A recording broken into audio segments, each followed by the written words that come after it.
Bonjour et bienvenue dans cette nouvelle vidéo. Aujourd'hui, je vous parle du deuxième épisode de la trilogie À la croisée des mondes. Donc ça va s'afficher ici. Et en anglais, c'est le couteau subtil, le deuxième épisode.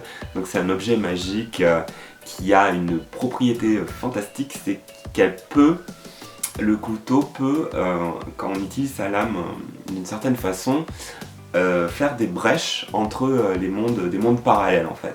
Il ouvre des portes pour passer d'un monde à l'autre. Et avec l'autre tranche de la lame, on peut couper toutes les matières. Donc voilà, c'est un objet fantastique. Le livre s'appelle, en français que je regarde, voilà, La Tour des Anges. Alors, qu'est-ce qui se passe dans ce deuxième volume? Je vous ai déjà un peu parlé du début de l'aventure de Lyra à Oxford, des mystères qu'il y a autour de la poussière, qui est un élément magique, et des petits démons, les petits animaux qui représentent en fait l'âme de la personne et qui l'accompagnent un peu partout. Dans le deuxième volume, Lyra débarque dans un nouveau monde, un monde parallèle, et elle rencontre Will, un jeune garçon. Donc les deux enfants décident de faire équipe. Alors en gros, chacun des deux cherche son père. Donc Lyra, elle cherche son père, elle cherche à connaître sa famille, etc. Qui est son père, qui est sa mère. Ça c'est un peu son intrigue personnelle à elle.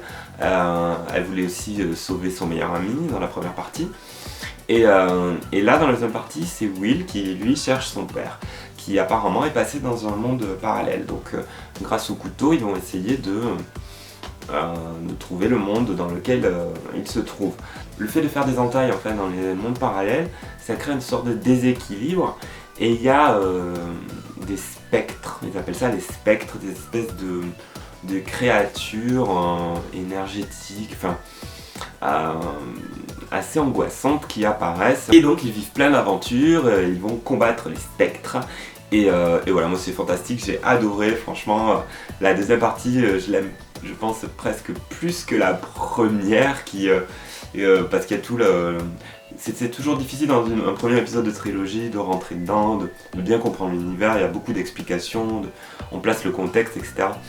Et dans le volume 2, tout ça c'est acquis, et on va direct à l'action, voilà, il se passe tout de suite plein de choses, et voilà, je trouve que voilà, quand la série commence à décoller, ça devient de mieux en mieux. Là c'était donc le volume 2, La Tour des Anges, de Philippe Pullman. Voilà, et moi je vous retrouve bientôt pour la prochaine vidéo, bye.